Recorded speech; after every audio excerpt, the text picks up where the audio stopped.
8h28, minha gente, vamos lá para Brasília, porque conforme essa PEC da transição vai avançando, não é? E a votação pode ser encerrada, pelo menos a parte mais relevante dela encerrada hoje, votação em segundo turno na Câmara. Se precisar de algum ajuste no Senado, presidente do Congresso, que isso deve acontecer ainda hoje, né? Com esse assunto praticamente resolvido, como a gente estava conversando agora há pouquinho com o Leandro Rezende, a ideia é que o governo eleito comece a deslanchar na indicação dos novos ministros. Muitos deles e muitas delas provavelmente já estão sabendo que vão assumir ministérios. São 37 ministérios a partir do ano que vem. É fundamental que saibam, né? Até para saber onde fica o escritório quando chegarem à esplanada no dia 1º, né? Se deixar para avisar muito em cima, corre o risco deles entrarem no prédio errado. A gente vai então até Brasília. Juliana Lopes está acompanhando com a gente a transição de governo. Desde que a transição de governo começou, é a voz da CNN na transição, muitos plantões lá no Centro Cultural do Banco do Brasil. A transição que foi sendo esvaziada, agora a Juliana conversa com a gente ao vivo, direto do Congresso Nacional, por onde passam muitas dessas articulações, não é, Juliana? O que é que você tem de novidade para a gente? Bom dia, bom trabalho para você. Oi, Colombo. Bom dia para você também e a todos que nos acompanham. A expectativa é que com a conclusão, então, das negociações e da votação da PEC do estouro aqui no Congresso Nacional, isso possa destravar também o anúncio de alguns ministérios, né? A expectativa era de que isso acontecesse na semana passada, alguns nomes divulgados, não aconteceu. Houve ali tratativas relacionando o posto desses ministros com as negociações aqui no Congresso Nacional, mas a gente tem uma expectativa de que Lula possa anunciar novos nomes a partir desta quinta-feira.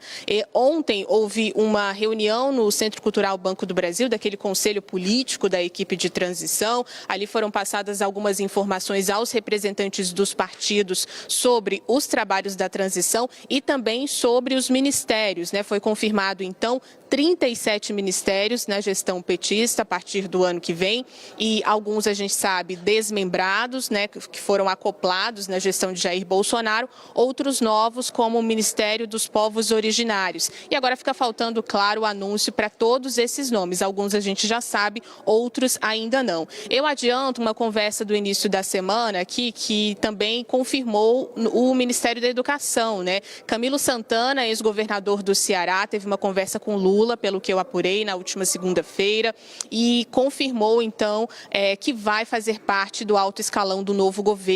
Ele já havia recebido um convite, esse convite foi confirmado, então fica sendo o ministro da Educação. Falta agora o anúncio do presidente eleito. Na Secretaria de Educação Básica, teremos uma pessoa que era cotada para assumir o alto escalão, Isolda Sela, que é a atual governadora do Ceará, ela que é uma afiliada política de Camilo Santana, vai ficar no MEC, mas na Secretaria de Educação Básica. E há uma expectativa de que o Lula bata o martelo nessa semana também para outros postos importantes, como, por exemplo, a Secretaria Executiva. Há um desejo do PT de que ela volte para Luiz Cláudio Costa, que já foi secretário executivo do MEC. Ele está resistindo ainda a esse convite, está analisando essa possibilidade, mas há esse entendimento no PT que ele seria um nome interessante para voltar ao posto de secretário executivo. Outras definições podem ser feitas ao longo das próximas horas, mas a expectativa mesmo é que se encerre, então, a votação da PEC aqui no Congresso Nacional para que o governo eleito possa anunciar esses novos nomes. A gente teve alguns anúncios relacionados à Polícia Rodoviária Federal, né? Alguns anúncios que vieram de Flávio Dino, futuro ministro da Justiça, mas a grande expectativa mesmo é para os nomes do alto escalão. A gente fica, então, de olho aqui na votação no Congresso Nacional da PEC do estouro e como isso vai destravar esses nomes para os ministérios de Lula a partir do ano que vem. Colombo. A sessão começa daqui a pouquinho, né, Ju? Expectativa para que comece daqui a pouquinho. A gente lembra, foi votado texto base ontem, né, o principal, mas há alguns destaques sendo analisados, que são aquelas propostas de mudança. Isso pode fazer com que o texto volte para análise do Senado Federal. E a gente já teve aqui um aviso que acabou de chegar de que tem uma sessão do Senado marcada ali por volta de meio-dia. Já indica ali a necessidade de encerrar esse assunto na Câmara e no Senado da PEC do estouro ainda hoje, com uma expectativa de promulgação disso nesta quinta-feira. É claro que isso pode mudar, é o cenário desse momento e a gente segue acompanhando por aqui. Muito bom. Valeu. Juliana Lopes conversando com a gente ao vivo, direto da Câmara dos Deputados, aguardando o início da sessão para daqui a pouquinho, para liquidar a fatura da PEC da transição na Câmara. E se houver mudança, como houve na primeira votação, volta para o Senado, para a sessão ainda hoje ao meio-dia, como a Juliana lembrou. E aí, ao final desta quarta-feira, dia 21 de dezembro, a PEC da transição seria um assunto do passado.